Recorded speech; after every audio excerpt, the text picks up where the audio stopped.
Okay, it's a little after 7, so we'll call the meeting to order. If you'll join me for the pledge. I pledge allegiance to the flag of the United States of America and to the republic for which it stands, one nation, under God, indivisible, with liberty and justice for all. Thank you. Okay, agenda review. You have one thing to add? Yes, I have one thing to add. We have a technical advisory from the Department of Ed that was issued today regarding back to school.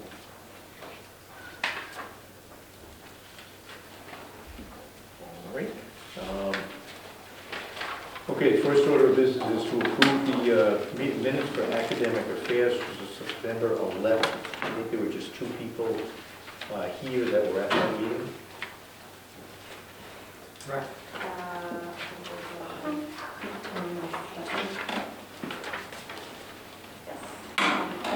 Make a motion to approve. Okay. Not to approve, to approve. Okay. Approve, motion by Stephanie. I'll second. And seconded by Tom. And I say to both of you approve the minutes. Okay. Thank you. All right, second order of business is to approve the school board minutes of September 12th. Is there a motion?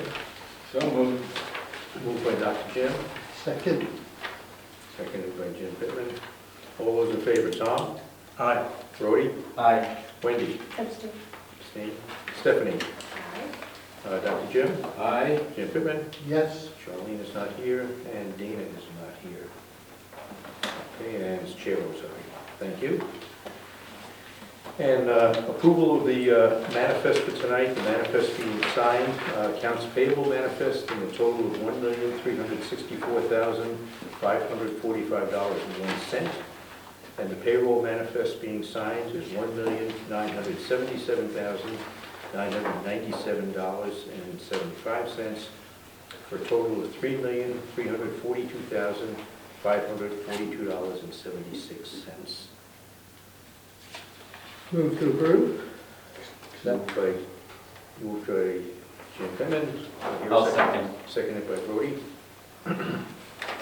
Okay, all those in favor, Tom? Aye. Brody? Aye. Wendy? Yes. Stephanie? Yes. Dr. Jim? Yep. Jim Pittman? Yes. Dana, I think is aye, and Chair votes aye as well. Okay, moving on, public input. This is the time for public input, 15 minutes. Hopefully 3 to 4 minutes per, so everyone has a chance to vote. Yes, sir. Say your name and town, thank you. Rick Surratt, I'm the chairman of the select board in Brookfield, and I just wanted to extend welcome to everybody here. Dr. Jim and I did the math over sitting here, it's been 4 years. 2018 was the last meeting. Wow, yeah, that's right. That's right. Well, it's great to be back in Brookfield, and we appreciate you. Yeah, I hope you're comfortable, it looks very cozy here. It's a nice cozy move. Thank you. It's really great to be back in Brookfield for a time. Thank you. Welcome. Okay, anyone else, public input? Hi, my name is Bobby Bedman, and I am a resident of Wolfeboro, and I'm actually here to talk about a bit of legislation that affects everybody in this room, and it affects what you do, and it affects our teachers, our staff, and it affects mostly our children. So just under 2 weeks ago, our education committee met again to discuss a bill called HB 1679. I don't know if anybody has followed that, but that bill is about dissolving our cooperative school district and our regional school districts, which we have 30 of in our state.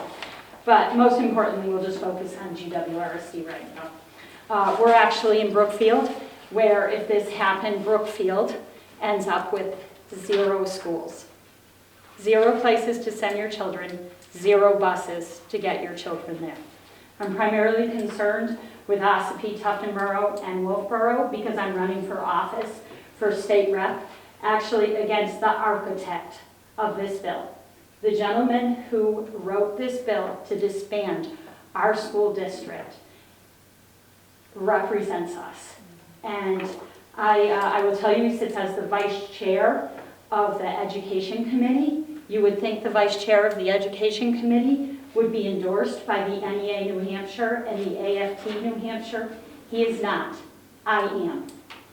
And I think it's really important that we educate our teachers, we educate our parents, we educate our staff on this bill, because it will be the undoing of our school district if Mr. Glenn Cordelli can sit on the education committee for one more year.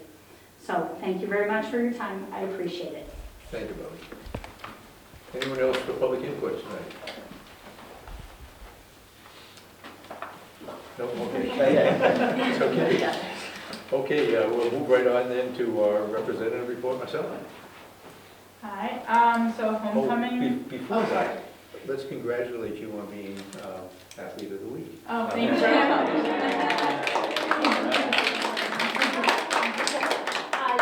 Does that mean you watch Night Watch too? Use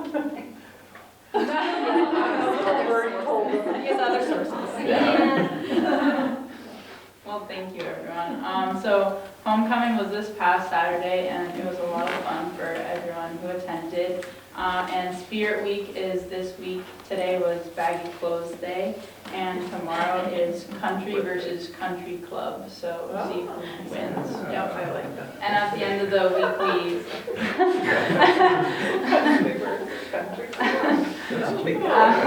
our student council came up with it, which I'm a part of, obviously. And at the end of the week, we have a tally where the class who has the most participation wins Spirit Week. And so, yep, that's tomorrow. And girls soccer and field hockey are vying for a spot in playoffs. And boys soccer is among the top teams in Division II. And we recently held a club fair where upperclassmen could show off their clubs to underclassmen so that they could get more participation throughout the school. All right, thank you so much. All right, terrific. All right, moving on, superintendent's report. Thank you. So first on the list, we have a request for a new athletic team, wrestling. We have students who are interested, and the athletic director and principal are requesting to begin this team, and this would require a motion. This, any new team, as you know, has to fall under the new team guidelines. We don't support the expenses for the first 5 years. And then gradually, after 5 years, I think it's after 5 years, there's a scale up to 90% of funding. And after 5 years, they also have to come before the board to justify the continuation of that sport. So they have to justify that it's worth keeping as an active sport. So, I'll make a motion for discussion. sure. Motion by Brody to accept and To discuss it? or to, well. Usually need a motion to discuss. Accept and then, well, you can still vote against it, but. I'll second. So second, so that it's, now we're open for discussion. Yeah. Needed this. Anyways, I was going to mention, we previously had a wrestling team. I didn't realize it went defunct. So when we were there, when you were a teacher there, and I was a student there, we had a wrestling. I think Brian Lindsay was the only member. Brian Lindsay left, graduated, Yeah. it went away. So I assume we've never fully funded the wrestling team, and we restart the process now of going through this 5-year process Right. because we're reinstituting. Right, anytime a team is, if it was an active team and went to fund, if they're asking to be reestablished, it's a brand new process, it starts all over from ground one. So this would be the guidelines that we'd have to follow if we approve the team. Do they have plans for fundraising? Have they shown any of that to the superintendent or anyone? I have not seen that. I haven't heard of it, but again, they understand that any expenses are out of their pocket, so, you know, if they aren't doing fundraising, you're going to have to come up with the money individually or however they want to do it. Either a single donation or whatever. We do fall fundraising where we sell the cards. I don't know if you did that? Yeah. I did that. Yeah, so that's how a lot of our teams get the fundraising, is through selling those $20 coupon cards. Yeah. And if they're an authorized team, then they could certainly participate in that fundraising process. Well, I was just only bringing that up because as long as they know what the cost is going to be out of pocket or how much they need to fundraise, as long as they know what kind of endeavor they're entering into, it doesn't change, my vote. I think we should approve it, but as long as they just know what they're getting themselves into and what kind of commitment they're making, then that's more than okay. Just Yeah. no, you're more. All right. Well, no, that's not true. I'm just curious, based on past history, does anybody know how many participants they have currently that want to do that? They, in the email, first they did reference the policy, so they wanted to make sure they were following the policy for adoption and everything, and approval. And the director said they have 8 students who are interested. My question is related to that. Is it middle school and high school, or just? I think it's just high school. High school. Just high school, okay. Because I thought I saw it on the middle school, because the offerings for the winter came out, and I think it was on there for middle school as well. Maybe they have. Do they have one? No, I don't. No, I don't think they do. We don't. Okay. And I'm not sure exactly how the wrestling process works. If a younger student is, qualifies to wrestle, then they're a middle school student. I'm not sure. It's age and weight. Age and weight probably, so. Yeah, I think the only thing I think I just add to the motion to approve based on the current policies for new teams. That's part of this. Yeah, middle school wrestling is being offered. Right. Well, whether it be middle school or just high school, it doesn't matter. They still have to I make a follow motion to follow it. approve the addition of a wrestling team to our athletic program. Or Sure. to the. I think that's. We already have a motion. Yeah, the motions are already there. I second your motion. It's already seconded. That's why I motioned You for make the motion discussion. to approve, and then it's just open for discussion, and then after discussion, then you just take a vote to approve or not approve. It's been a long day. It's okay. So Brody made the motion to approve according to the current policy for new teams that's established. Stephanie seconded the motion to approve. Any other discussion? Okay. All right, hearing none, all those in favor, Tom? Aye. Brody? Aye. Wendy? Aye. Stephanie?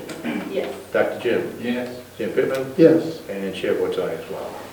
Excellent. Great, thank you. Okay. So next, Safety and Security Task Force. This is Governor Wentworth School District and Middleton's Safety and Security Task Force. This is for your information and your invitation. We've identified November 9th, Wednesday, to hold the first ever meeting. It'll be 3:30 to 5 at the high school lecture hall.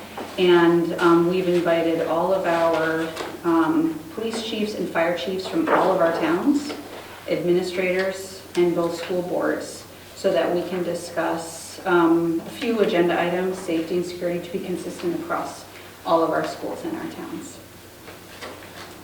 So we hope you can get any questions. Yeah, I just had, did we invite anyone from the sheriff's department? I don't think so. They do, if I'm not mistaken, and members of the public correct me if I'm wrong, but they do patrol for some of our communities in our district. Yeah, you mentioned Sheriff the last time, I think, but that's probably a good idea to invite them as well. Sure. We could get either We the, do have the Wolfeboro Police Commission Yeah. invited, but yes, we can do that. We're going to be discussing, some training within schools. So we were looking for, the first responders who would typically come to our schools. So thank you. We'll definitely add them to the list. Question? yes, What about state police? state police. I, Something's gonna happen, they're gonna be here before anybody. And they are a little bit heavy duty in that regard, they have the resources. I can ask. That may be a good idea to at least The ask. barracks So in ask. Tamworth, barracks in Tamworth. I'm They're sure- allowed. I'm sure the supervisor probably would like to be invited. That's a good Yeah. idea. state police. Absolutely. We can accommodate. Yeah, I think the more people we can get involved in the, at least the first discussions is a good idea. Thank you. Yeah, great. And that's open to the public? Yes, It's going to be a public meeting. I assume it's going to be a public meeting. yes. So it will be open to the public. Obviously, we're hoping that most board members can come, but anybody in the public Yeah, To observe. to observe. Yeah, for Yeah. observation. yeah. So the Yeah, it won't be open, it won't be open like a public meeting. We're going to take public input and all that at this time. This is going to be like the first discussion meeting. But certainly the public is there to view and listen and all that. So, yeah. Thank you. Okay. So next, just for your information regarding school enrollment. So we took a snapshot from, just today, from this date, 2021 to 2022. And just a few numbers for you. Carpenter went from 200 to 181, so they're down a bit. Crescent Lake is up a bit, 173 to 193. Effingham is up a bit, 98 to 104. Principal is observing in the room. Go Effingham. The high school is up from 701 to 724. The middle school is also up, 377 to 388. New Durham enrollment is also up, 153 to 161. Ossipee is up, 273 to 287. Tuftonboro is slightly down, 104 to 100. And the Tech Center is slightly down, 78 to 61. Missing one program, so that is to be expected. Okay, thank you. Overall, what is the numbers? I'm sorry? What is the overall number? The overall, I have without the tech school. It went from 2,112 to 2,138. It's kind of nice to see the numbers go up at all. I mean, just a few increases here and there. All the numbers are coming down. Absolutely, yeah. We have Middleton at 153. I don't have from last year, but they're at 153. It's a solid number.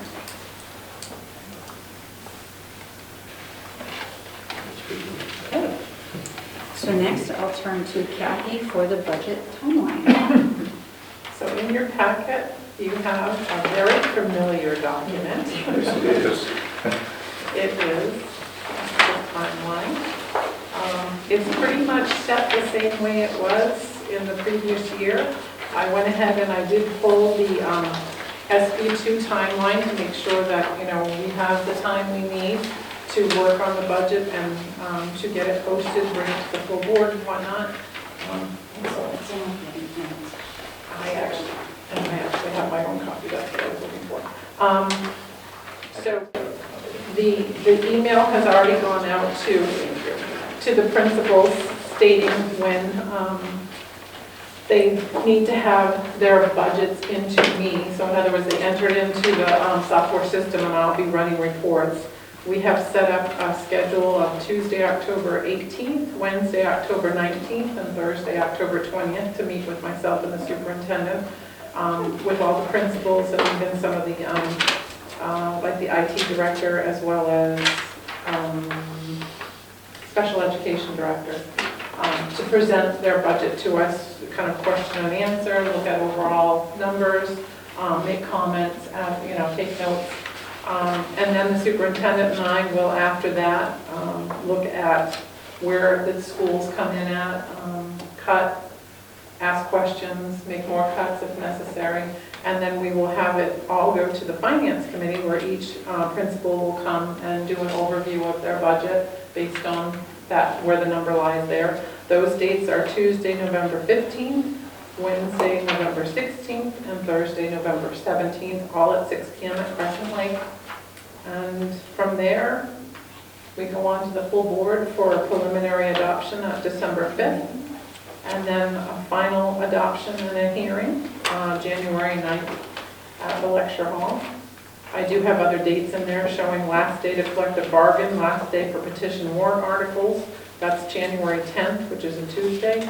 And then the last day to post the warrant and the default budget will be Monday, January 30th. So nothing has changed in the process this year. We're staying the same. Looks good to me. Can I make a request, Kathy? I'm sorry? Can I make a request? Sure. To share this schedule with the municipalities in our town, specifically, but all the municipalities, so that they are aware of what our process is. Yep. Yep.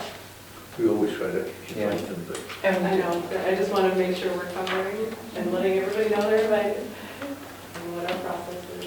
Yeah, so the Finance Committee meeting at Crescent Lake on November 15th, 16th, and 17th, that is an open meeting. Yeah. Granted, it is a workshop where we work through things, so it's not a typical, public input, that's not part of that, but everyone is welcome to attend that, yeah. but we do, I think the gentleman right here who's been good enough to attend some of our Yes. meetings in the past Yeah. will know that even though they're not necessarily a public meeting on those nights, if anyone in the audience has questions that they want to ask as the process goes forward, we certainly allow that to happen because, again, we want input from the public on anything that we do, so it's an important piece.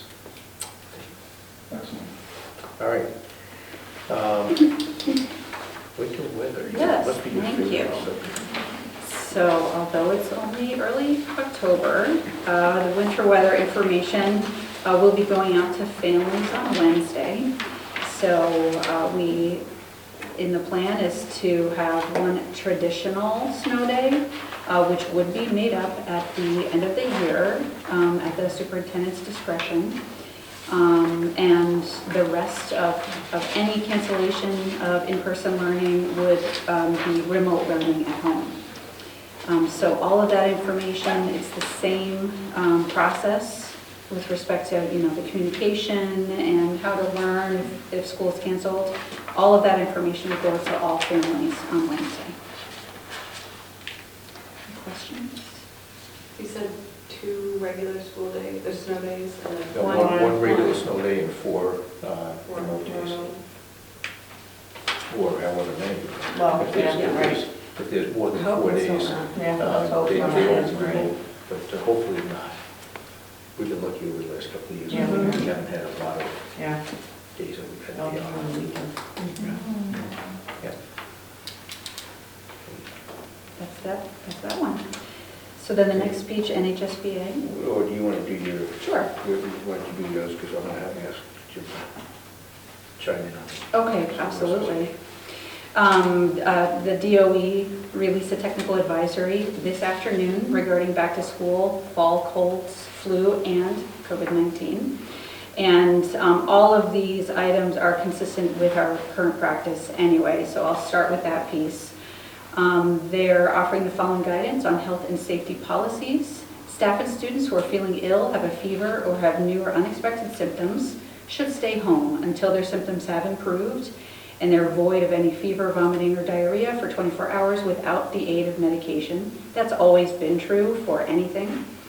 The Public Health Division of New Hampshire Department of Health and Human Services follows CDC guidelines, which recommend that individuals and families test for COVID-19 if an individual is presenting symptoms.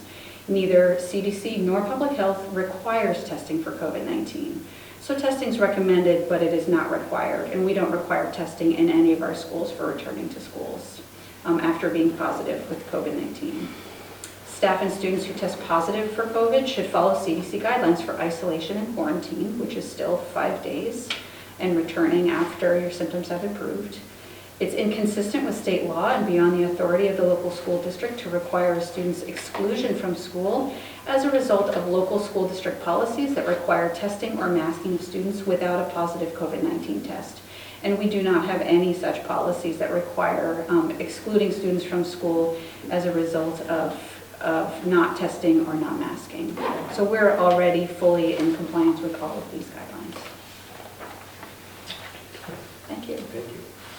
All right, New Hampshire School Board Association, Jim Pittman was good enough to attend the delegate assembly last Saturday in my absence. So Jim, if you'd like to kind of give a little overview of what happened on Saturday. Thank you, Jeff. Yes, a fine time was had. Not by all. By most. No, it was great to attend it. First time I have gone to one of these. It was held in Concord, and it tries to bring together all the members of the New Hampshire School Board Association. In this particular case, there were 49 voting members present, and I guess the most important task is that they bring forward a number of motions for New Hampshire School Board Association policy considerations and so on. And in this particular meeting, there were 8 of them. I don't know that there's any value in recounting the details of them, but there was a lot of spirited discussion, even though there was only 8 of these. So I was happy to be able to contribute Governor Wentworth's vote on each of those. Preceding that, they had what I thought was a great presentation by the chair and the vice chair from the Monadnock School Region, School District, that dealt with managing policies. And I know from my experience on academic affairs that has come up recently, that trying to stay ahead of changes in the RSAs and so on, and keeping each of these individual policies current is a big challenge. And lo and behold, apparently it is a problem for everybody else too. And when the Monadnock School District started to embark on cleaning it up, they had 141 policies that were out of compliance. And over several years, they're now down to, I think, about 11. I would like to forward some information I have to the Academic Affairs Committee, and maybe contact information. I think they're a great resource. The other part of their discussion had to do with, I was going to write this down. What was it? Senior moment, sorry. I was so blown away by the first part of it, I was like, whoa.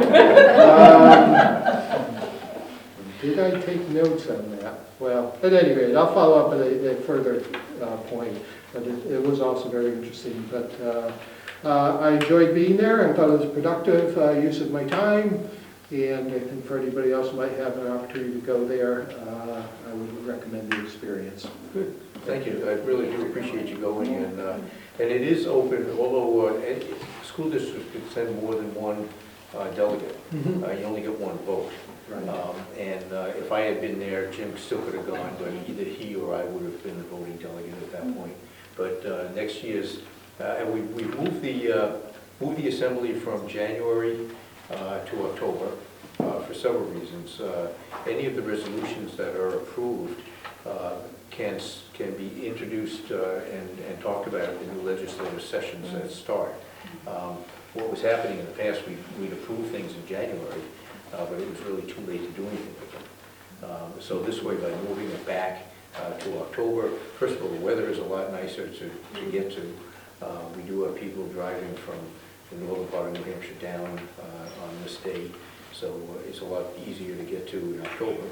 And it does make a lot more sense to be able to get these things approved and get into our legislative delegates to talk about what's happening. So, anyway, so next year when it comes up, I'll know what the date is, and if anyone would like to join me while I'm still on the board, you can let me know. If you're buying lunch, They did have snacks. They do provide snacks is good, but lunch is better. And no real lunch. It was all snacks. I will say the delegate assemblies in the past in January would start at 10 o'clock and end at 3 o'clock. No lunch. They did provide sandwiches and all the lunch, so they did provide food. These are much shorter meetings now that they've kind of shortened up the whole process. So snacks what you get. It's like airlines. And I'll just add, Quantities the, of the other. the meeting was scheduled to go to 1. We didn't get out of there till 2. And partly the reason we got out of there at 2 was that the hotel was kicking us out because a wedding was coming in, so otherwise we might have been there, God knows how long. Yeah. All right. Well, thank you again, Jay. Let's see, I had one here. It's supposed to be. Oh, yeah, that's, yeah, I have one correspondent. We sent expressions of sympathy to Robert Gagney, teacher at the Voc Center on the passing of his mother. Just want to let you know about that. And we can go right into committee reports, academic affairs. All right, I'm going to be Charlene for tonight. And we were very busy today. And speaking of the policy adoption process, we requested that we take on our policies about policies, of which there were many. And happy that tonight, hopefully we'll be able to get rid of some of them and streamline our own process a little bit. Before we get into that though, I was going to ask Caroline if you could explain the new schedule more eloquently than I can, because you devised it and I really like it, but it should allow us to be more efficient in our policy adoption process. I'm happy to, thank you. Well, I hope this is in line with what the Delegate Assembly recommends. We'll wait to hear about that advice. But this schedule, you'll see, this is an attempt to move more policies through the committee to allow the board to be empowered with their first and second reads. This will have the academic affairs meeting stand alone, and then review the policies, and then 2 weeks later come to the board for first read, and then to the next month to the board for second read. While the committee is then again looking at a whole fresh new batch of policies. It was the current structure was such that it was kind of entangling the committee with the board and policies. It was difficult for policies to get out of committee. So this way we'll have a cleaner process where we can propose a batch to the committee and move it along to the board for first and second read throughout the year. So you can see the process there. I'm happy to take any questions. Great. Yeah, I think it makes a lot of Yeah, sense. that's great. Yeah. I'm really excited about it. Just for the whole board's, I love the norms that we discussed, and so we discussed what the academic affairs committee norms would roles be, and responsibilities. the administrative, yeah, and then our whole board responsibilities. Yeah. So. Get to work. We're going to invest through those 100 policies. We're going to try to beat Monadnock. We are on. Yeah. That's what it is. So the policies that we discussed, there's one that we are recommending for adoption tonight. It is BEDH, public participation at board meetings. And so once I review, there are 4 changes that we are proposing, but after that, we can have discussion and we're looking for a motion to adopt BEDH. So if you all have a copy of the policy, the first change comes in number 3.3. To revise that first sentence to say the board shall provide 30 minutes total to hear public comment. And it goes on to say this period may be extended by majority vote. So to strike will in a minimum of, and say we shall provide 30 minutes total. And later in that paragraph, if speakers do not fill, and say the first 15-minute public comment period, because we split ours into 15 minutes and then another 15 minutes. Charlene would appreciate that I'm pointing out that there's a period missing. We caught it. It will be put back in right there in that next period. On point 6, we are going to be scratching that. The entire thing. The entire thing. The New Hampshire School Board Association recommends having a sign up for public input, but we have never had that in our district, and we didn't feel like we needed to add that. So to scratch number 6. And then on the bottom of page 3, it's a little, the formatting's a little bit wonky, but where it says persons appearing before the board, that should be point 12. Actually, it was striking 6, and that should be. Yeah. So the 12 actually appears on page 4. And then in that sentence that starts with thus, we are recommending to strike in most cases and add the, so thus the board's response, if any, will be preferred pending consideration by the full board. So those are the 4 recommended changes, but otherwise everything is in line with NHSBA recommended policies, and this policy will now be in compliance with the new legislative updates.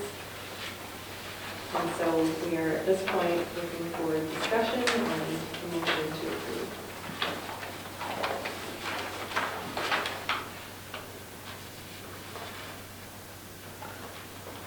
Question, you're gonna have to renumber the entire thing, right? You're striking 6. Yeah. Right, Yes. yes, Yes. that would happen. It would be like a building that doesn't have 413, right? The reasons for that, you know, So I make the motion to accept policy number BEDH as amended per Stephanie. Second? Okay, moved by Wendy, seconded by Dr. Jim. Any other comments or questions on this policy? I will say the one thing that's really wonderful about this new policy is that it does allow for participation for people who cannot be physically present at the meeting to have their comments read into the record, as long as they adhere to all the other guidelines in the policy, which is really nice to be able to allow that. Yeah. That's a nice addition, I think, to our public comment policy. Okay, any other comments? Yes. Yes, Jim. I had a question. Is it 5 minutes that each member of the public gets to speak? 3. It's 3. I'm trying to Yeah. find it. I thought I read it home too. It's number 4, when you read section B, individual Okay. speakers. I see that now. Yeah, I think 3 minutes should be enough to allow enough time for as many people in each session to be able to speak. In the past, sometimes people ramble on and on and on, and even trying to cut them off for 5 minutes sometimes is difficult. But I think the 3 minutes makes sense. No, I agree. I agree. All right. Yes, Jim? Just on item 7, I'm assuming the intent is reference to written public comment implies that emails would qualify as well as Yes. an actual written comment. Yes. Okay. It's not mentioned.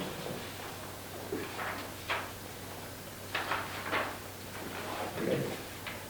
Anyone else? All right, all those in favor then, Tom? Aye. Brody? Aye. Wendy? Stephanie? Yes. Dr. Jim? Yes. Jim Pittman? Yes. And Chair votes aye as well. Excellent, good job. Thank you, everybody. The policy BG, well,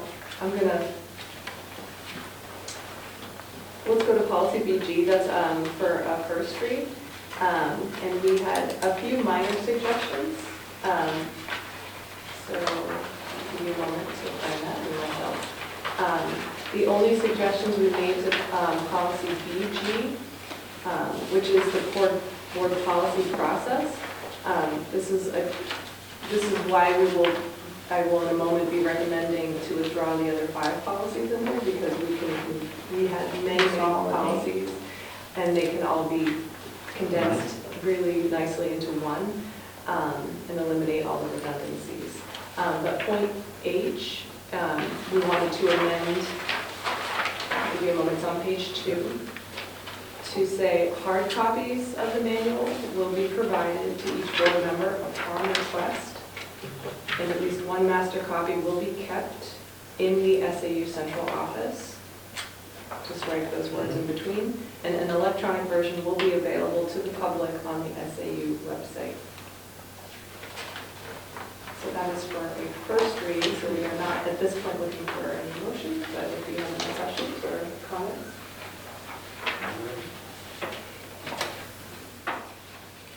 And so, hearing then, DFGA is about a policy about crowdfunding. And Kathy, if you want to say a word about this, or Well, welcome to. I can simply say crowdfunding is like the funding on steroids. It's using secure, it's using secure websites like GoFundMe. There are a lot of financial pitfalls and places of scariness when it comes to crowdfunding. Auditors are requiring us, if we are going to allow crowdfunding, which has a pretty good checklist of how it gets approved and for what reason. It's really explicitly spelled out as to what needs to happen before, and multiple levels have to approve this too. But the auditors are requiring this to be an adopted policy before we can do this at the school. So there are certain websites that have been approved for using as a crowdfunding. It's fundraising, but like I said, it's just at a larger, more vulnerable, if you could call it that way, scenario. So, like I said, it's requirement to be in compliance with the auditors, and that is really one of the first things they ask when they start to prepare for field work, is have you adopted a crowdfunding policy, either yes or no? And they will find out because they audit our student activity accounts as well. And this can only be, crowdfunding is only district use. It can't be PTO, it can't be outside entities. It's those entities within the district that are a federal ID number, so that's what this pertains to. Okay. But I'll let you go. That was my one question. Yeah. Well, that was our question too. Other than making crowdfunding one word in the title, we didn't have anything. But any other questions or discussion on first read for DFGA? Just a quick question. I'm assuming this is a completely new policy. Yeah. This is a brand new policy. Yep. And actually it was, we had started talking about this some time ago, and at the time, School Board Association, or the School Board Association did not have quite the vibrant boilerplate policy, but this has been revised since May of 2022, so this is the most up-to-date, effective, efficient policy on this topic.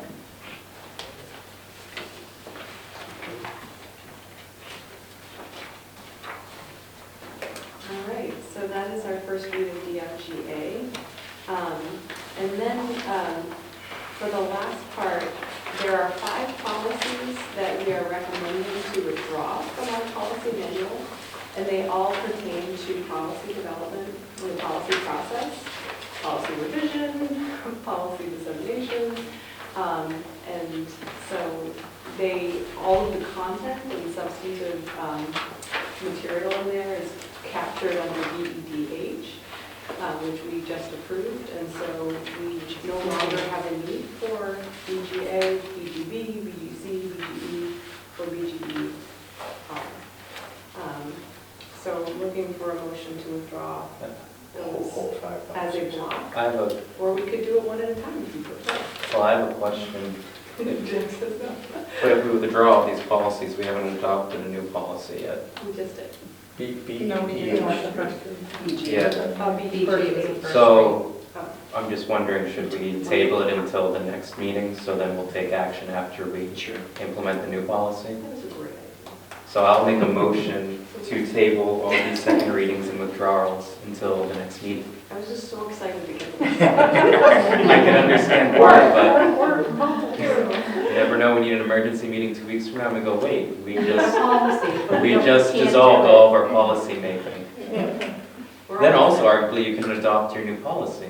We're almost there, so get ready. All right. This is my first report, so Very good. I screwed it up a little bit. No, but- it's It's fine. Everyone was So pretty. we've got a motion to table the withdrawal. I second. And Wendy's going to second the motion to table Yeah. the. Or we could say immediately upon adoption. Immediately upon To withdraw the these. approval of the second read, that's right, I Stephanie. know you're trying to We could, we'll vote to table it for this point, and then we'll just go from there. All right, all those in favor of tabling, Tom? Aye. Brody? Aye. Wendy? Aye. Stephanie? Dr. Jim? Yes. Jim Pittman? Yes. And Chair votes aye as well. All right, so they're tabled until the next meeting. And that's it for academic affairs. Nice job, Good guys. job. I'll have to remember to pull it off the table. All right, Jim Pittman, you are up. Building and grant maintenance. All right, we did have a meeting recently, what was it, a week ago, 2 weeks ago? And the main attraction was visiting the Pop Whalen Memorandum of Understanding, which we, as folks may remember, we've had some preliminary discussion around this subject. The goal on this particular meeting was to recraft the MOU from our perspective and have something that we can counter essentially to the town and the Friends of Pop Whalen. And to address some of the concerns that had been expressed by this board and also within the Building and Maintenance Committee. In summary, I would say the main aspects of this were to remove a lot of the sort of conditional language where it was like, well, you got these locker rooms, except you can't use them this time, that time, and we can go in there, we can rent them to other people, and you know, all that sort of thing. And so we worked to remove and edit language that put us into those places. Of course, the big thing on this is that the $250,000 that they want from us for next year, you know, that's dangling out there as perhaps not possible to meet the date, but nonetheless, we didn't touch any of that stuff. What was left undetermined at the time of our meeting was truly what were our usage fees, what have they been, our ICE fees, and how will they be effective going forward. And we just didn't have that information from the town, so we couldn't really move forward on that. So I would say similar to like policies, this is another read. There was a bunch of editing in here, and I guess that I don't know that we have any motion that we can make on this right now, except that this keeps the board informed. Have you, oh, go ahead. No. Have you guys established another meeting with the Pop Whalen, or the town, or Pop Whalen? We decided, I think at the time, that we were gonna wait to have this meeting before then we contacted them, just depending on what way things might pivot today, if there was input to go a different path. We didn't want to reach out to them to give them any misinformation or misleading. Well, when you say go a different path, I guess, if we're not taking action, what would the path be? Well, if you all decided to take action, just Well, say. I think there's a couple of things. When we met with them Yeah. prior, we've asked for a lot more input Yeah. from them as far as, you know, what other uses can the facility be other than ice hockey? Giving us some, not only schedule, you know, how the schedule would work, Yeah. what the hourly fees would be for rental of the facility. Yeah. They have certain rooms within the building for, you know, the conference rooms, if you wanted to use those, what the rental fees are. None of that's been forthcoming. We gave them basically till November to get us any information at all that they want us to put together as a presentation to the public. In addition to the $250,000 that they're asking for, we need all of the information information to fit up the locker rooms and Right. any other materials that we need to purchase for this particular function. I think I like the way it's reworded, which gives us more control of the locker rooms. They're all locker rooms, we paid for them, you can't use them. Yes, you have access to them if you want to come in at some point, but they're all locker rooms, you can't, nobody else uses them but us. You know, so this kind of cleans up that part of the process. Yeah.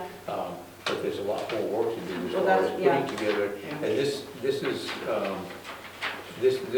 whatever we put together for numbers will have to be a warrant article on next March, which will include this money, any other monies that are needed to fit up the locker room.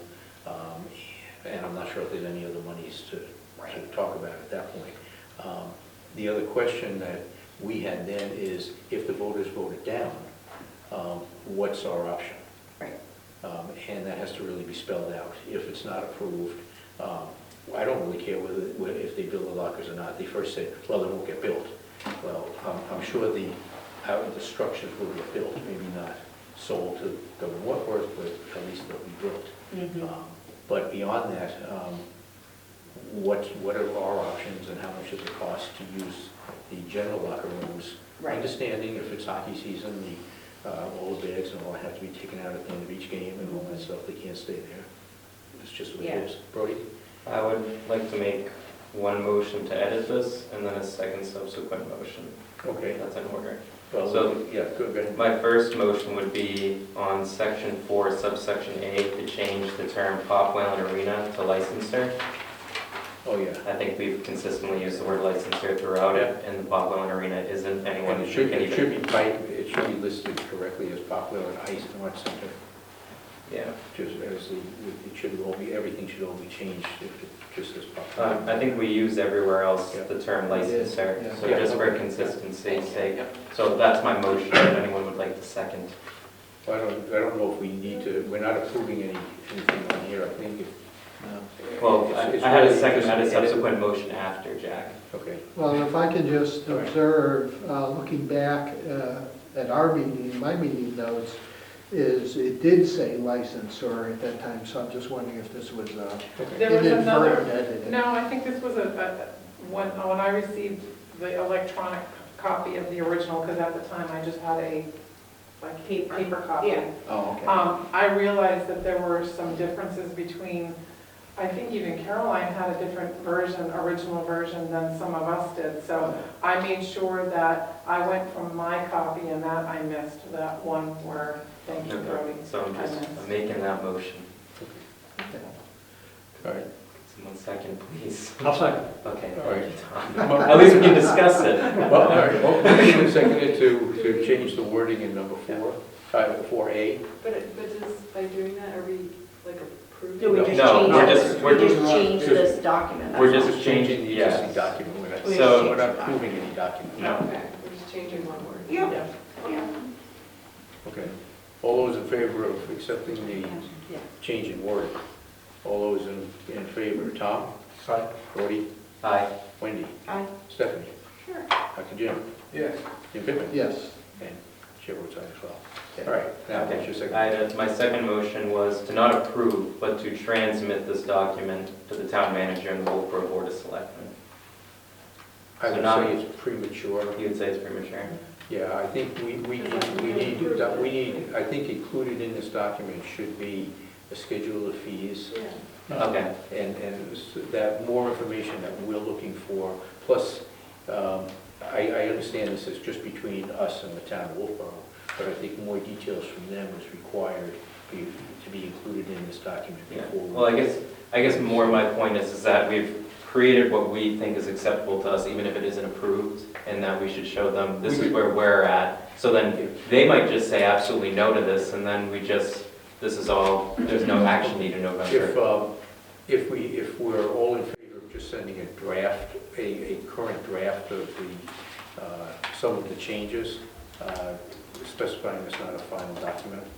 Wait, so I thought this was discussed with the town of Wolfeboro. Not this version. No, this is brand new that we created. Their Yeah, original you said- MOU Yeah, was this is a provided by them. rebuttal, if you will. Oh, I see, okay, Yeah, so so- this building, because they have not seen this. Correct. They have not, so I'm just saying, I wanted our board to formally say, this is an unapproved draft that we're giving back to the town manager and the For board. their for their input, input. for their For input. their input, that this is where our stance is. If there were to be an approved MOU currently, this is what we're, where we're at. Yeah. Well, then can we drop the 250 and make it like?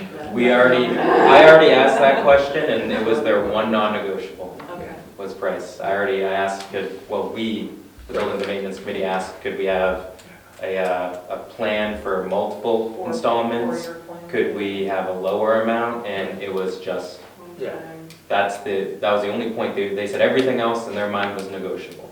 So we really negotiated. Yeah, based on that, I have no problem at all in providing them with a draft copy of the current proposed changes. Or to be approved, for possible approval. Yeah. Well, I'll make that motion, but after She's- Stephanie she's wrong. gives her input. So the duration of this agreement shall be Yes. 40 years or the greater of 40 years or the usable structure life? I also argued that too. I don't like that language of usable, language of locker rooms.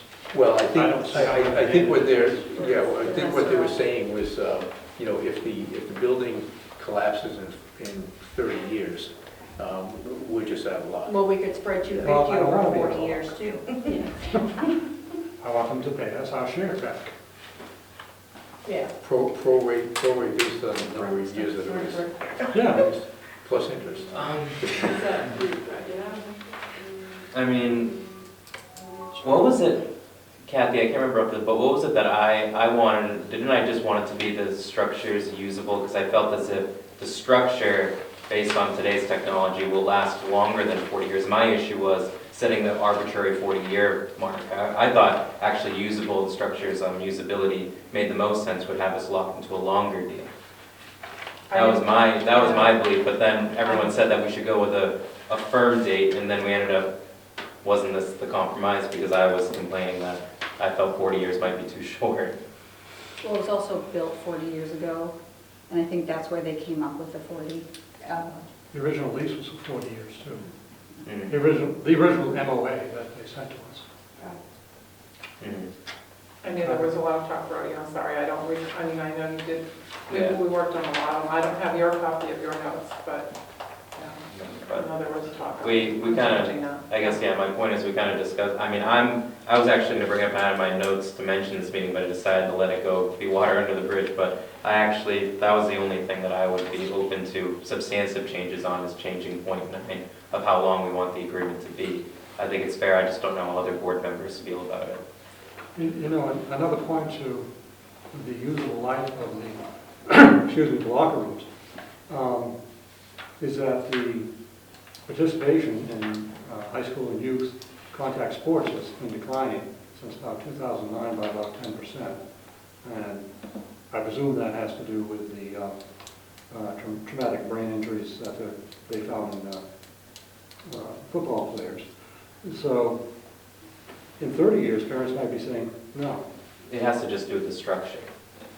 So Well, I'm just saying, it's not going to be, yeah. there's going to be no reason to Right. have it. Right. So if you want it to be shorter, that's fine, but I was just, because if we ended at 20 years, they may ask us for more money to enter into another MOU. So that's why I was thinking longer, better to have a right to it than, even if nobody's using it, than to have it end in 20 years and then them say, well, we're already planning, a capital reserve fund to build this building again, so would you like to start chipping into our capital reserve fund to continue using? I mean, 20 years is 20 years is a very long time, so we don't know what'll happen. I just assume if we're locked in longer, then it's a better investment. It means that instead of $250,000 over 40 years, $250,000 over usability, which could end up being 60, 70 years like most rings. The only reason why it was 40 years was because of poor upkeep to the roof, right? That ended up hurting the truss and everything. Right, but my experience with towns is they do not do a very good job of maintenance, not just Wolfeboro, but towns are Well, they really can't good. afford it.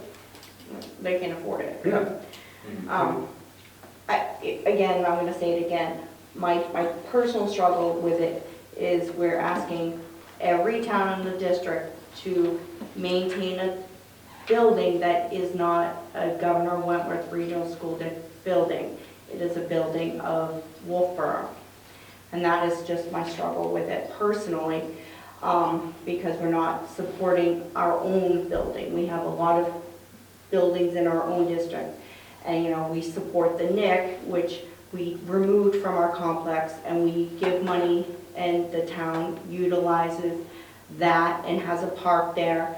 But we support that financially as well. And all the other towns do not have that to support in their communities. And we have, supported Wolfeboro in that community venture, and our track is there and our fields are there.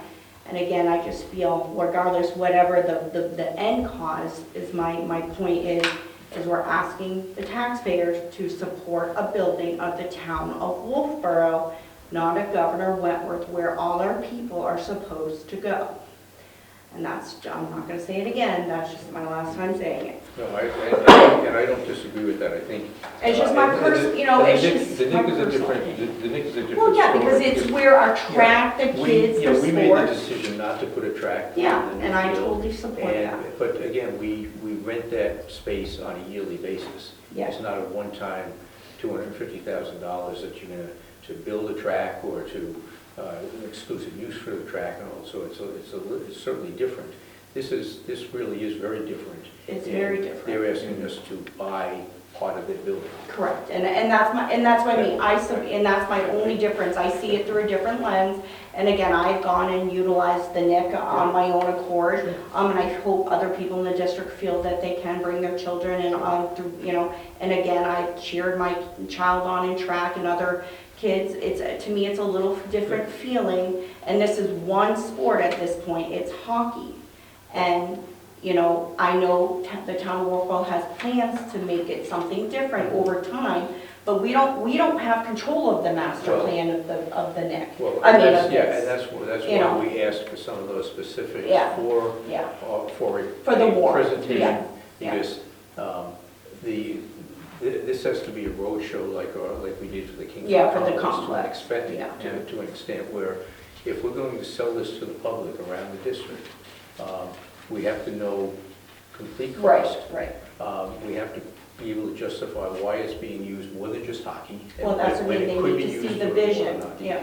It has to be part of the process, but we're not going to create that sales pitch until they give us the information to create that pitch. Yeah. And if they don't give us the information, that pitch is not going to be made around the district. Yeah, so to me, 40 years is irrelevant at this point. It can be two days, because, Well, I have a different perspective, but even still, I think the question at hand is whether or not we want to amend Section 9, and then whether or not we want to transmit this unapproved draft to the town of Wolfeboro to say, if this is an option that we'll consider, this is how we'll consider it. Yeah. Because at this point right now, we're just considering options, whether or not we want to enter into a long-term rental agreement, whether or not we want to pay the $250,000, and that's a debate that we'll have in November. But right now, I think the discussion needs to be, if we were to theoretically enter into an MOU, is this the draft that we want to send them and say, this is currently where we're at, unapproved? Yeah. We're going to need to start making decisions in November to prepare for a warrant. So do we want to change Section 9 or no? And do I need to make a motion then to, what we just discussed? I would suggest changing a few sections. Go ahead. When I agree with changing Section 9. What do you want to change it to? I would strike out the usage, structural life of the locker rooms, because I think that can end up being shorter than you expect. And I understand what you're saying. It could be longer, too. The tree falls on the building. Right, exactly. And it becomes unusable. That's fair. Back on Section 6, locker room shall only be accessible by licensee during normal posted business hours, the Top Whalen Ice Arena. Locker rooms will have key non-combination access. Both licensee and licensor shall have keys. Then I would make the next line like 6A. Licensor and its employees and contractors shall be entitled to reasonable access to the locker rooms without advance notice to the licensee, so long as same does not unnecessarily interfere with licensee's use and enjoyment. 6B, I would say licensor shall keep a log of the times and reasons for unscheduled entrances and notify the licensee by email or other digital manner of such entrance. Because there's a lot of liability that's pushed on us as far as damage is done in the locker rooms. So you're making a motion to change that? I'll make a motion to discuss it. And I'll second your motion for discussion. Okay. And I like your suggestion. Mm. I think it's a good addition. I think it's something we oversaw. I think it's smart to keep a log. Well, thank you. As long as you have the exact wording, I think it'd be more than fair I to was share. going to ask if Yeah. I could just have his copy once you all approve Yeah. it. That's the. And I think while we're on discussion, I think it's also worth making a motion for a suggestion for 9.2 before we go past it and forget. So vote on this motion, but go back to 9, because I think you're right, we can strike after war. Let me That's finish unrelated. 6 and then we'll go back. Yeah, 6C would be janitorial services shall be scheduled on a regular basis agreeable to the parties. I'm trying to be reasonable. Then I've got something for 7, but we can go back to 9. My thought was the duration of the agreement shall be no less than 40 years, Period. period. I'm open to discussion on So if this agreement eventually has like annual cost items associated with it, and we no longer have a hockey program, should that be a consideration to your point earlier? that. Yeah. You know, that's one of the things that makes me hesitant about a 40-year lease. Would we be bound into a 40-year lease if we don't have a hockey program for 20 of those years? Would we still be bound into paying annual fees? Well, we'll be No, paying. because No, we would we're pay gonna up pay front. hockey ice time. We're billed as we use by now. Yeah. Okay, I thought, Jackie was saying that there would be like a table of. Well, We wanted to Well, know what those costs were. yeah, we wanna know what the not costs are. Oh, I See, see. when we met, Not have them be part of yeah, it. one of my first questions was, last year we used the common locker rooms that were there, and we paid whatever it was for ice time, whatever the number was, okay? So my question up front was, okay, we'll pay for these locker rooms now, they're all locker rooms, we're paying for them up front. What is the percent reduction in our ice time cost? Because we're no longer using the general locker rooms, we're using all locker rooms now, we're paying for them. And the answer basically was, well, there'd be no reduction because that was just an accommodation because we didn't have a special place for your hockey people. I mean, that doesn't sit with me, I'm sorry, it just, you know, if it's included in the ice time that you get to use a locker room, then if we're paying for a locker room, there's got to be a reduction, some kind of a reduction in cost. They absolutely didn't even want to talk about that, that's not going to happen. So what's, I'm sorry, go ahead. No, so I'm just saying, so tell me what the ice time cost is, you know, per hour. Tell me what the use of the facility is now that we have our locker rooms, if we pass this and we actually do this. What's the hourly rate for using any part of the facility? Is it different for ice time? Is it different for, you know, they talked about maybe baseball in the spring where the weather hasn't changed yet, and then we can put up batting cages and stuff in the inside the facility and use that for batting practice and stuff like that. Well, it all sounds great. How much is it going to cost us? You know, and how do we schedule that and to not interfere with other things that are going to be scheduled in this art center now? Right. You know, they talked about, you know, possibly doing vocational, say a robotics program inside the arena. Okay, well, that may be possible, but again, what's the cost? Right. You know, is it, if we take it for an entire weekend, can that be scheduled properly? And, you know, there's all these things that are out there that may or may not be something that is, but they either give us the feedback or this is going nowhere. Yeah. Absolutely. Well, I like Tom's amendments, and I think we should discuss and, Sure. you know, motion, All right, discuss. so there's a motion on the floor to change, and Tom's, I'll be very short here. Tom's 6A, insert by licensor under number 6. 6B is to keep a log, and with specifics. And 6C is janitorial services, as needed, scheduled and needed and all that. Those are the three on number 6. And then number 9 is basically a period next to the duration of this agreement shall be no less than 40 years, or should be 40 years. No. And was there a 6D? Go ahead, I'm sorry. Was there a 6D also? Was there anything after 6C that you had? There was something I threw in after 7? 7, yeah. After 7? And I don't know if it belongs at 7. Well, in 7, students must be supervised at all times by licensee or its employees, and I would say agents too, because that could be a volunteer, during occupancy of the locker rooms. And then, once again, reacting to the push on providing security for the locker rooms, I would suggest adding licensor shall supply security camera coverage of the halls outside the locker rooms for review by the licensee upon discovery of theft or property damage within the locker rooms. Okay.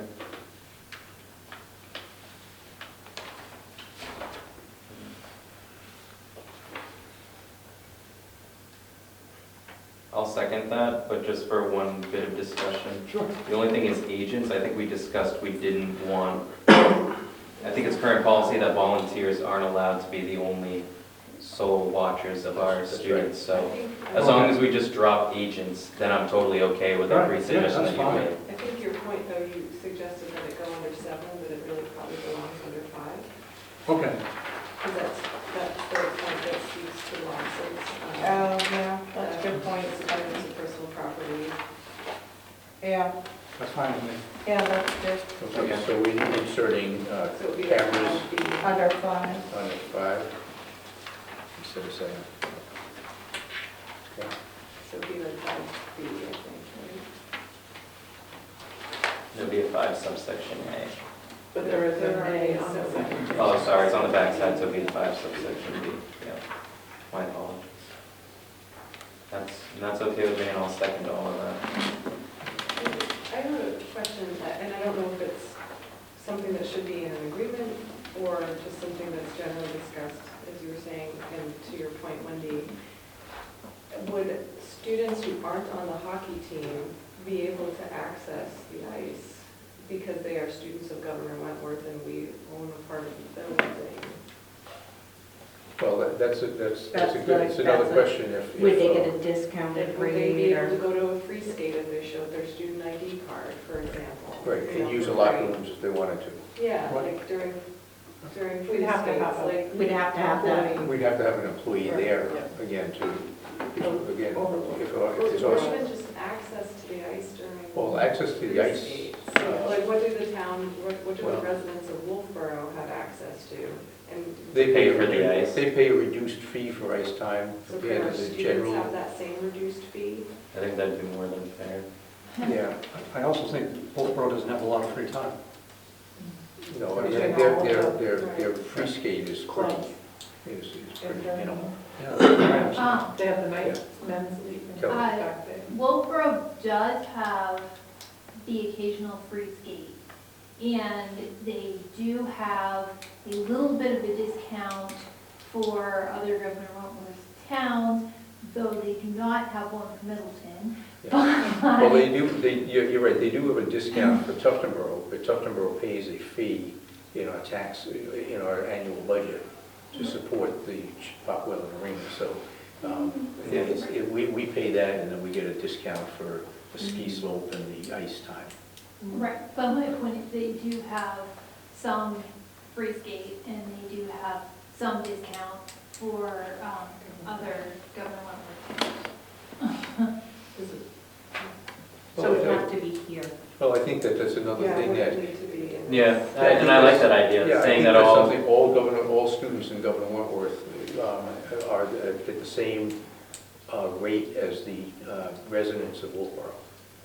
I'd say all students and maybe staff, I don't know. I mean, and again, that's a selling point to get people to want. Yeah. I agree, I think that's a Right. section worth adding. I don't know how we'd want to word We it, didn't have to, but, you know, but I agree. I There should be, we should you get the know, same rates as, I would be more advantageous to do it, right? Fine. Well, I wonder if it's a little premature to get into that level. Well, of well, right, because they may granularity. say, no, thank you, Governor Wentworth, when we send it back over. So know? we're discussing Tom's motion, Yeah, so I that's it, guess yeah. Yes. we should Call approve the Tom's question, motion yeah, yeah. and then kind of discuss what we think about that. All right, any other discussion on Tom's input at this point from the different sections? All right, well, let's take a vote on that. All those in favor of adopting in the... Jack, I have one question. I thought we had put in there, excuse me, that the list sees improvements included set up for the locker room. Makes it sound like the locker room's already finished when you read this thing. So if you're renting locker rooms, I assume will be finished. It's just an empty space, it's not a locker room. Right. It is It's a storage, could be a storage closet for that matter. That's exactly But I right. thought that we put in here, and maybe I'm wrong, Brody, Tim. I compared both my notes and Caroline's notes. I could have sworn though, when we discussed it, we talked about the fact that there was a need for us to specify that we would be responsible for leasehold improvements. Because that's kind of what we're doing, right? Well, the way I remember it, that was still just an open question. It's We're how much kind it of would be, making an but I said- assumption. But that we were going to be responsible for them. That's what we thought, but we don't really know. And this is on that list of things that I think we have to question, town of Wolfeboro and so on. So what you're saying is 250,000 should include leasehold improvements. There's no annual fee in here, there's Oh, I know. no fitting of the locker rooms and. Yeah, I feel You're that, paying for a bridge. I feel the MOU is entirely premature anyways, because there's so much missing information. Yeah. It's just, the key question of, do we pay a lower ice use fee? That's a pretty simple, question that hasn't been answered. And then all of these other things, like, what are we getting for our money, basically? And unfortunately, the answer we got when we were there, Jim and Caroline, was that they haven't figured out their budget to operate the facility yet, so they don't have. Have they is it being worked on? Oh, yeah. Oh, that's good. Oh, I have no idea, I don't know. They've already approved the plan to build it all and everything. It's just what Jack's talking about is every year the rates change and everything, and they have Yeah, to but I start their didn't know, budgets. when is this building being broken ground? It's already, it's Oh, halfway it's built. almost done. It's nearly done. Oh, Oh, okay. it's gonna I don't know, be I don't, finished, but they're gonna finish this building, and they I have haven't, no idea. they haven't decided yet on, what the budget is to operate it. Right. So they don't know right, how to set their fees. Right. Because they haven't put a budget together yet, which I guess that's certainly the cart before the horse, and the horse before the cart, or something happened here. Because I would think that, but it's like most towns, when we built our fire station in Tuftonboro, nobody asked the question, well, what's the additional operating cost? Right. Well, nobody cares about the extra $250,000, $300,000 you're going to spend just to heat it and air Right. condition it and do the rest of the stuff that, and Yeah. maintain it and all that. Yep. It's the same thing here. Yeah. They have this beautiful facility going up, Yeah. but nobody has an idea yet Sustainability. how it's going to be operated, who's going to operate it. Really, there's no cost factors Yeah. involved at all.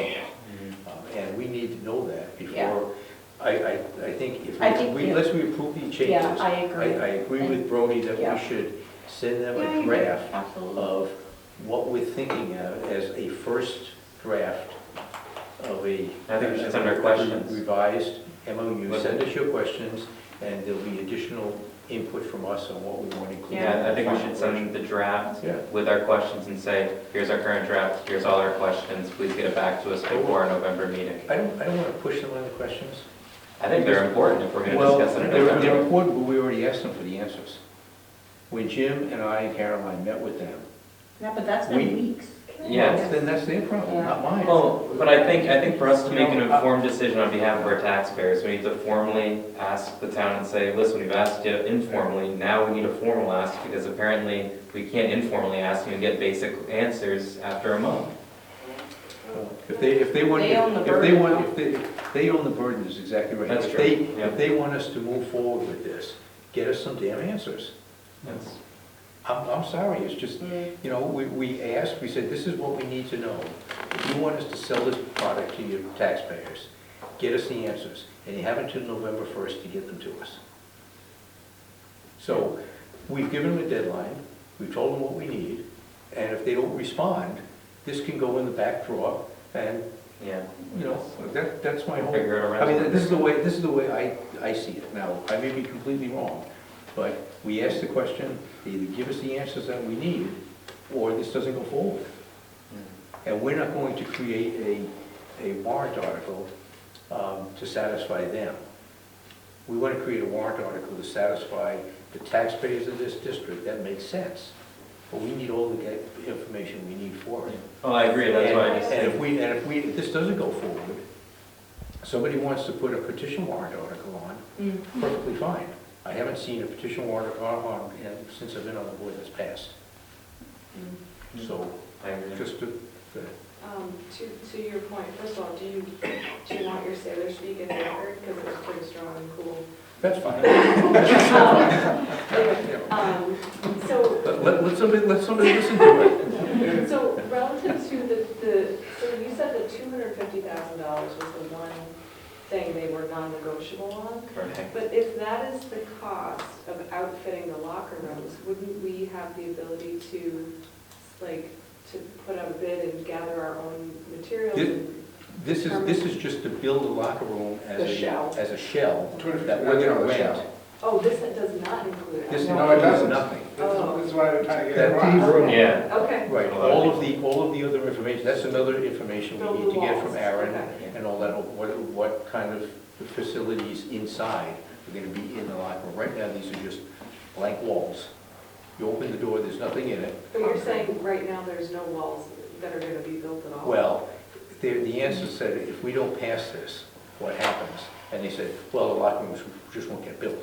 Well, the spaces are there on the floor. The walls are gonna get built, they're gonna be there. And they could rent them to somebody else, they could rent them to us on a short-term basis if they wanted to. See, the thing is, they're going to get built. And even if this went to a warrant article and failed, right, now you've got an empty box. If they were to rent it, two empty boxes. Yeah, because it's two lockers, you keep saying one locker, and it's two. So two empty boxes. If they want those boxes to be usable, they're gonna have to fit them up. If they wanna rent them to somebody, they're gonna have to pay to fix them up. We're not gonna do that if we're gonna just rent them. So there's a lot more to this whole process than just saying, okay, this is how much they want, this is how much the fit-up's gonna be, and we just ask the taxpayers to write a check out for $350,000 or whatever the number is.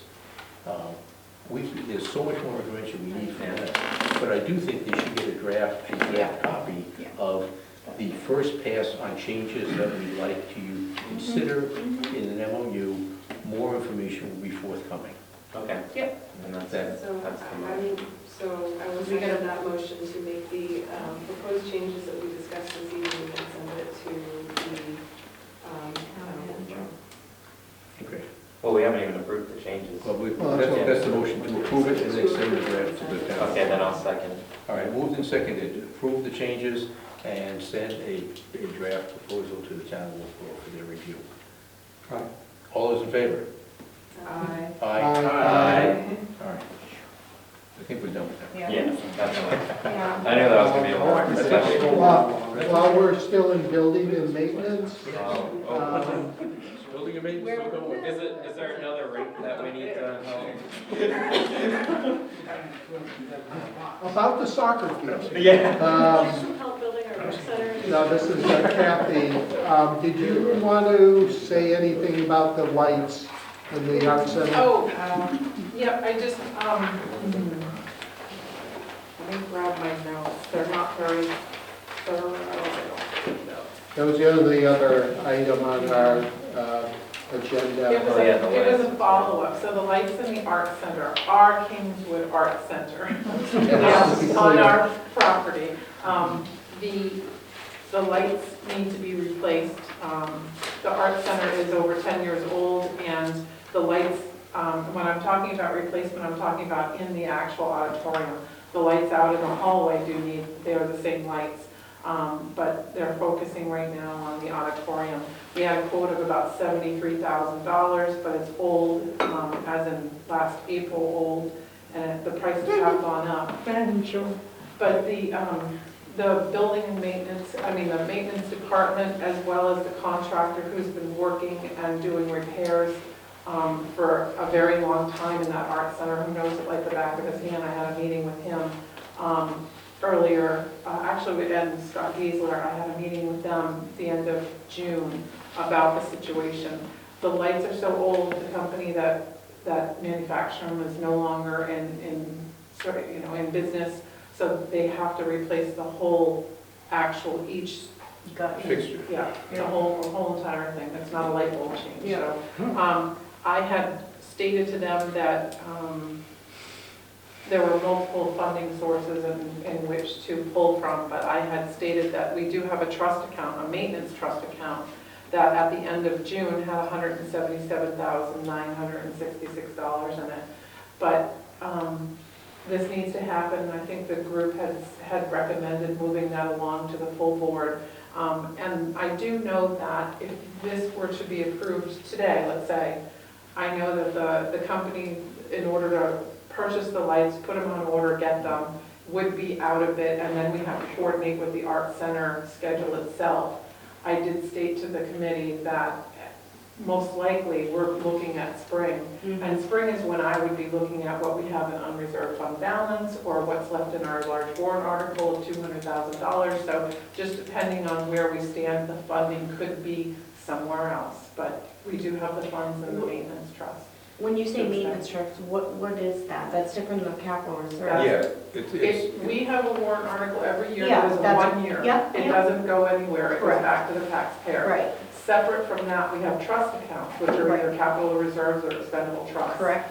And those are held in perpetuity. Right. They- So that's what you have, okay, I just wanted Yeah. to, okay. Yeah, Same. similar to these special education. Special Yeah. education. So Okay. what's the precise motion you're looking for? That the board approves this necessary safety, security, it really is, for the lights to be replaced in the auditorium of the Kingswood. And are we gonna cite any funding source? Well, Okay. But what's the, do, Okay. You said I'm that just- if we don't, well, I'm just thinking, too, is this something that, if it's in the spring, potentially, is this something that could be part of next year's $200,000? for this year's? You could vote, it Yeah. could, no, well, if I it's think if the spring. recommendation is to approve moving forward with the project, Yeah.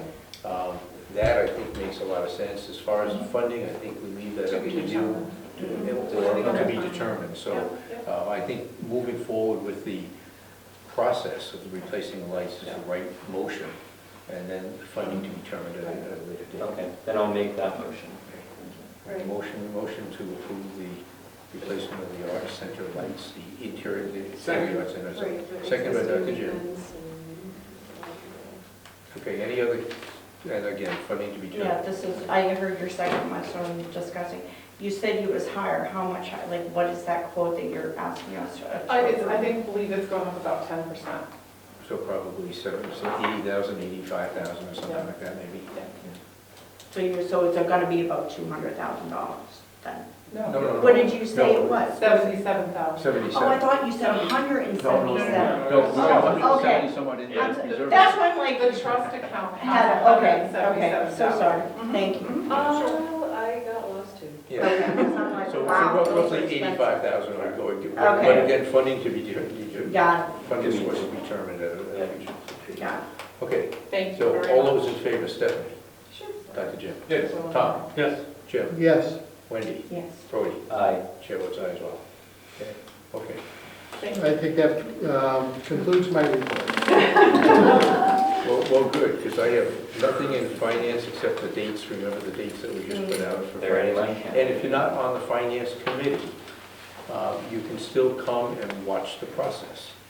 So anybody that wants to show up Tuesday, Wednesday, Thursday of that week, wants to watch the process, you can certainly do that. And Human Resources, just quick update, we do have a contract that we're in negotiation with. And that's it. Advanced planning, the Vocational Center Officer Induction Ceremony is tomorrow at 7:30 in the morning. That's me. Well, mine says 10:04. Mine says 10. Yeah, mine this says is 10, 12. Well, when did I? LRTC, I printed one CTSO. off of the, What is the officer induction ceremony? okay, I'm sorry. Okay, so it's 10:12. Oh, okay. That's okay. So I had a prior version. We're good. We're changing off that. All right. Okay, the homecoming week, as Marcel, sorry, said is the balance of this week. No school next Monday, which is Indigenous People Day. And then 10/12 the following morning is the induction of officers at the Vocational Center. And our next school board meeting is 11/7 in Effingham. Yes. Oh, Come on over. Okay, public input. Yes, sir. Rick Surratt, Brookfield. Yes, sir. Thanks for the second chance on public input. I don't allow that in my meetings. Maybe I'll reconsider. A comment on the ice hockey. Traditionally, youth sports, high school sports, men's leagues, everything, they pay for ice time. And it's a rental fee. It includes the whole facility, the locker room, et cetera, be it public rinks or private rinks. So it's just, this is really getting beyond my thought, what I'm hearing going on with these potential negotiations, et cetera. As I think you should be looking for a rental fee, period. I agree And 100%. alongside with that, if another facility is built in town, you may have options. Yeah, you're absolutely right, and that, one of the questions I did ask initially was, instead of $250,000 up front, let's do 25 grand a year in rental. And it's no, we're not the rental. Well, again, if we don't approve this, and it doesn't go for the taxpayers, then that may be their only option. So you're absolutely right. It's like a holdup. I mean, well, who gets hurt? I agree with you, Ray. Okay. Second thing, I think I heard earlier, one of your policies, you're going to open up email comments to the board to be read at the meetings. For public input, for those people Public that, input. for those people that don't that can't attend a meeting, that has something specific that they'd like us to bring up in public input, we want to be as inclusive as possible for the people. But there's a time limit. They have to get it to us. I think it's by One business day. one business day, which is going to be the Friday before our meeting. The email has to come in so we can pre-read it and all that. Again, it's going to be limited to 3 minutes if it takes that long to read it.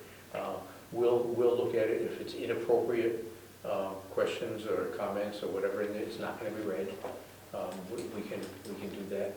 But we want to give the public as much information, and all of this really came from the whole COVID process where people are online, they can either text in or email in and all that. We want to be as inclusive as possible for those people that. So you'll limit the length of the email and you'll limit the time at the board for reading emails. Oh, absolutely. You get 6 hours worth of emails. No, absolutely not. That's all I was just wanted to make you aware that this was going to. Right, and one of the things that I will say is that, if we have a significant number of emails, the first people for public input will be the people in the audience. They'll get the first opportunity to speak. If the board then wants to extend the time to read a few extra emails or whatever, we can do that. Or we can hold them to the very end of the meeting after the second public input and read them at the end of the meeting and ask the board to extend that extra 30 minutes at the end of the meeting if necessary. So we certainly don't want to adversely affect the people that are in the audience that have taken the time to come to our meetings. But there are some people that just can't make it for one reason or another that would like to have some input. Okay, so you got a plan, I just. We've got a plan, Rick, thank you. It'd be helpful, do you want to see that? It can't be anonymous. No, and that's a good point.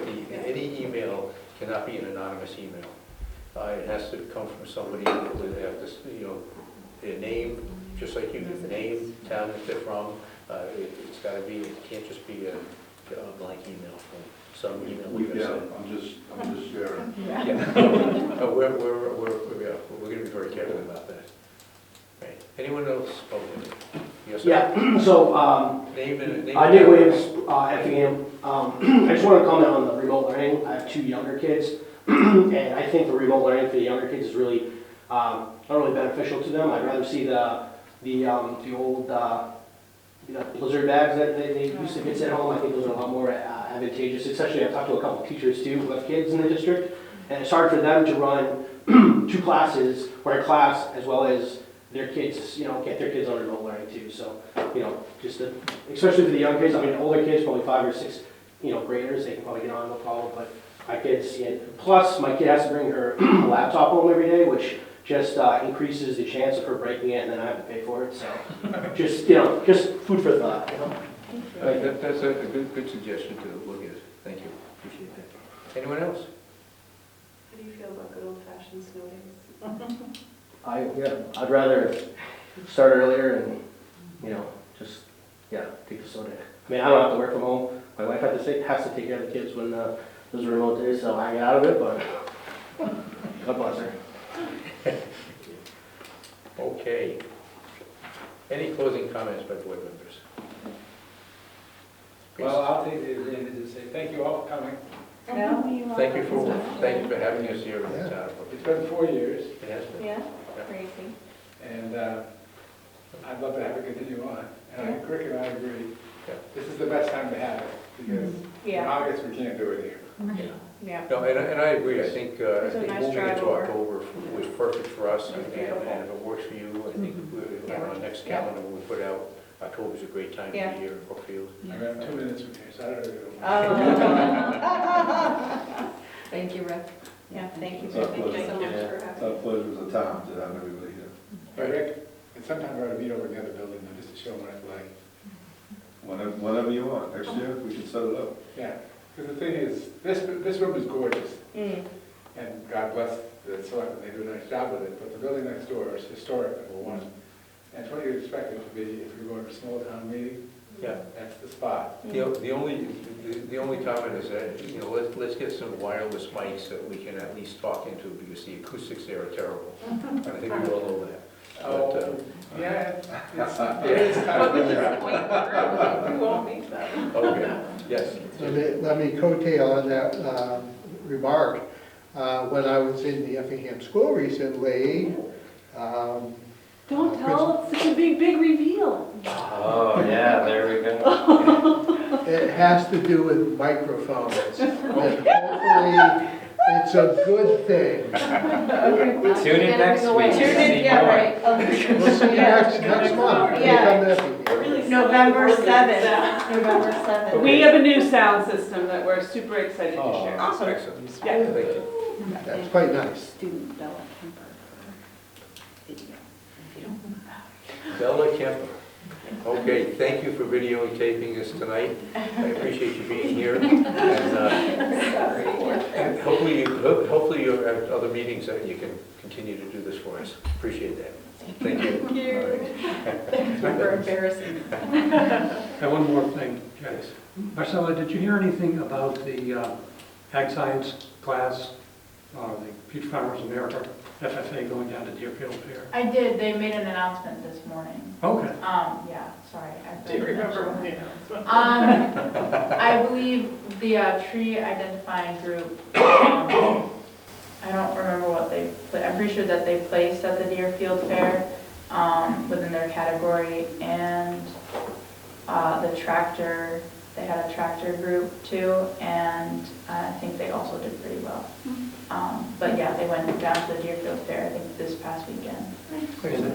They also came in 3rd overall. Oh, Yes. wonderful.